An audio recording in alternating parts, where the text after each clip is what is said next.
I was playing Payday 3 a couple of nights ago for the first time since its launch, probably, and was pleasantly surprised with how great the game looked. It felt far more polished, the UI looked clean, the skill trees were far more intuitive as opposed to what I remember previously. And so I cobbled up a stealth build, jumped into the Dirty Ice heist. Half an hour into it, I just lost interest. I couldn't make myself play any longer, so I quit the game and I haven't returned. The other thing that I kept wondering was, the game is so much more polished now. Why couldn't it ship in this state on its initial release?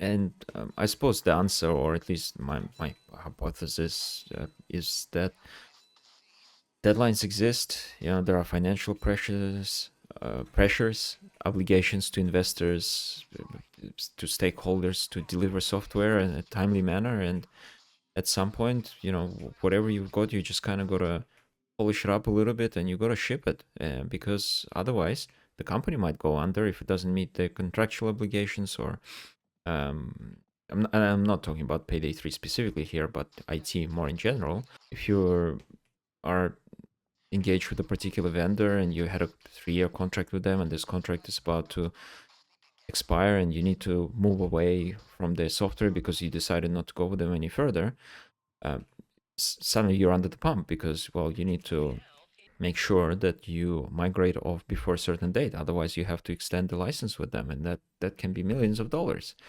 So a whole bunch of reasons as to why deadlines exist, but ultimately deadlines are a good thing. You need to constrain yourself, right? If you decide to work on something and you don't set any sort of milestones or deadlines, then how long is a piece of string?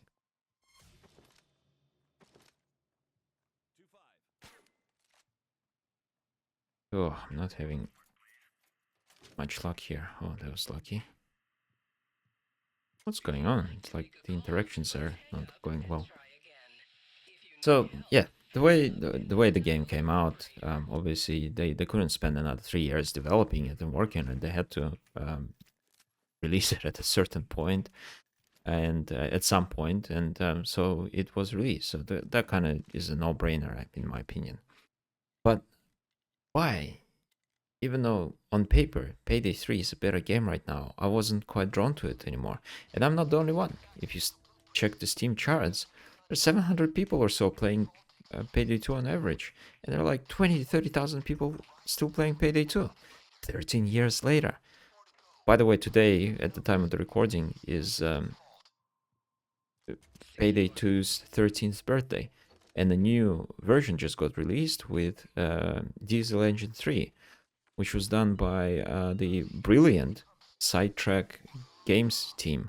I actually haven't heard of them up until recently. Just checked out the website. A whole bunch of very bright uh, people there who have done an incredible job at modernizing Payday 2 and making sure that, well, hopefully it will stay relevant for another 13 years. And I'm gonna have some tea. Hold on. And look, it's all too easy to talk shit about things on the internet, and I know it generates a lot of drama and um, engagement, but I'm not about that. I am genuinely hopeful that Payday 3 can reach its potential, and I think it has a lot of potential to be a long-lasting game. All right, go on. And I'm not particularly interested in, finger pointing and blaming, oh, the developer overkill sucks. These guys suck, like the developers suck, or the CEO sucks. Like that doesn't help anyone. And frankly, in IT, the concept of blameless culture exists, and that's what good teams aspire to be, foster a blameless culture. And what I mean by that is that if things go wrong, whatever those things are. Maybe there's an outage, maybe there's a cyber attack, maybe someone deleted the production database on Friday afternoon. The first thing that good teams, teams where there is a high degree of blameless culture, the first thing they would do in that situation is not like say, "Oh, that guy messed up. He's got to fix it," or we got to fire him, or like, "Oh, now you're in trouble. You done fucked up." They won't do any of that. They just want to fix the problem, whatever that problem is. Like, let's get on top of it. Let's get back to kind of a a healthy state. Then the second thing that would happen is a root cause analysis, or a blameless post-mortem. Basically, a phase where you want to try and understand what happened, what went wrong, why did it happen, and ultimately come to an understanding on how to prevent it from happening again. So, if we could take that kind of approach to the current state of things, I think that would be far more productive, far more interesting, and pink drink. All right, let's go look for a pink drink. I probably could have done the scouting early on before I was masked up or before I had any gear. Just forgot to do that. Blue bottle. So, yeah, I think Payday 3 was kind of it had it rough. So first of all, as I mentioned earlier, Payday 2, unfortunately, is still, well, fortunately for us, unfortunately for Payday 3, Payday 2 is still very, very popular. And essentially, it acts as a competitor to its own successor. That's why a lot of other companies, I think, struggle with releasing a sequel. Well, we still haven't seen Half-Life 2, well, Half-Life 3, sorry.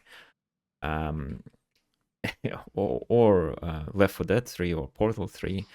That's why Dota 2, for example, got rewritten like at least twice, I think. But it's still called Dota 2, whereas it's more or less has become a much different game from its initial release. It also moved to a new engine at some point. So yeah, these things are not unique.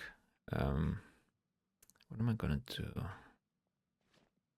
Why am I still carrying this painting?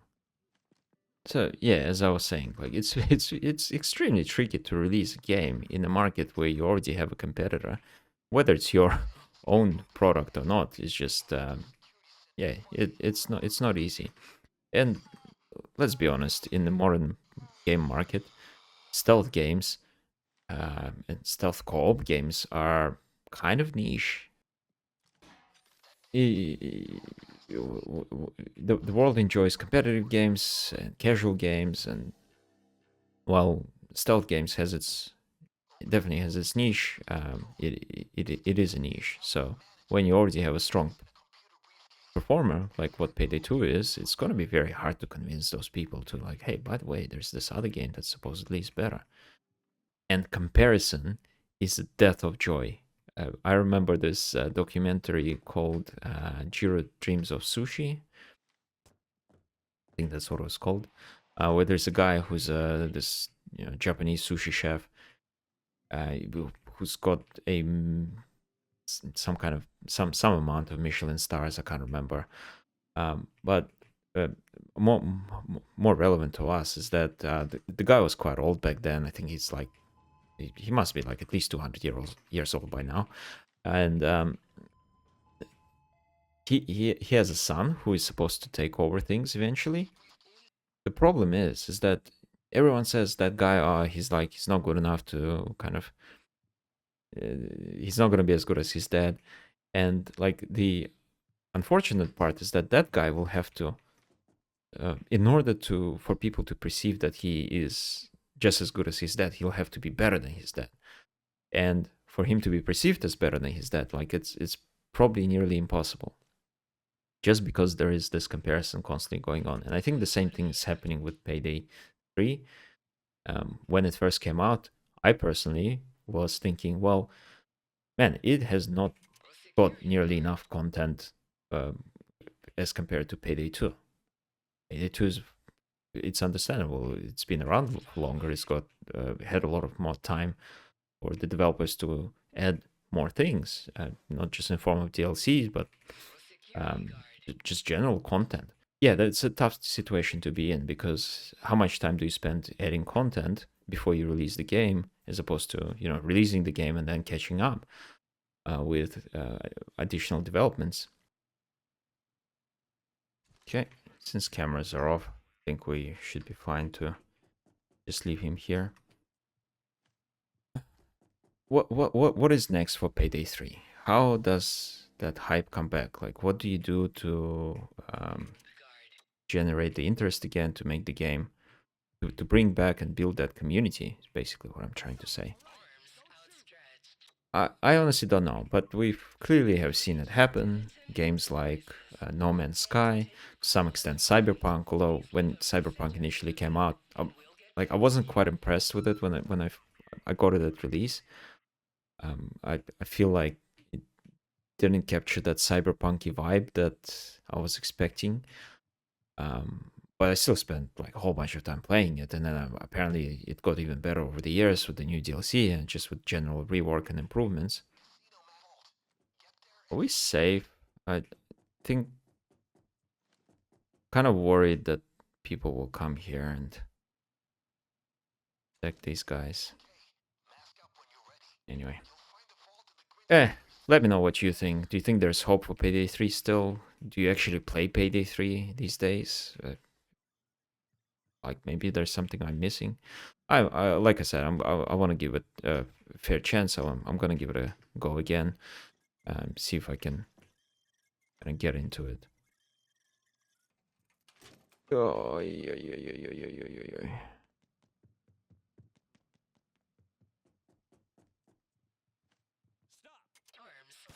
Nope, he was not complying. I didn't want to risk him shooting at me at this stage of a heist, because we've gone too far.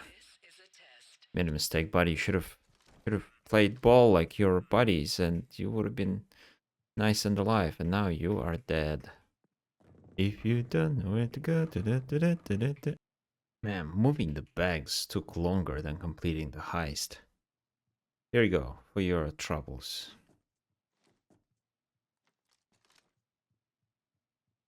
And here's one for you, for your inconvenience. You know what? That guy I killed, give this to his wife or something.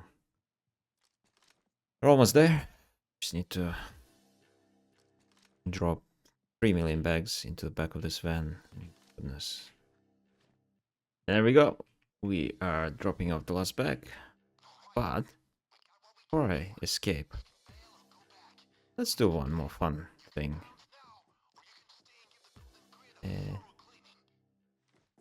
Thorough cleaning. I think we've cleaned it out pretty well. Let's do this. If you are a Payday 2 veteran, you might already know what I'm about to do. But if you are not sure what's going on, you are in for a treat. Here we go. Ha ha ha. Woohoo! Let's celebrate our success. Woohoo! That might be the thumbnail for this video. Oh, there it is. Yeah. Doesn't break the glass, does it? Hope it doesn't. No, it doesn't look like it breaks the glass. It just kind of gets into the position. Thanks for watching. Thanks for listening to the rants. I had fun. Hope you did too.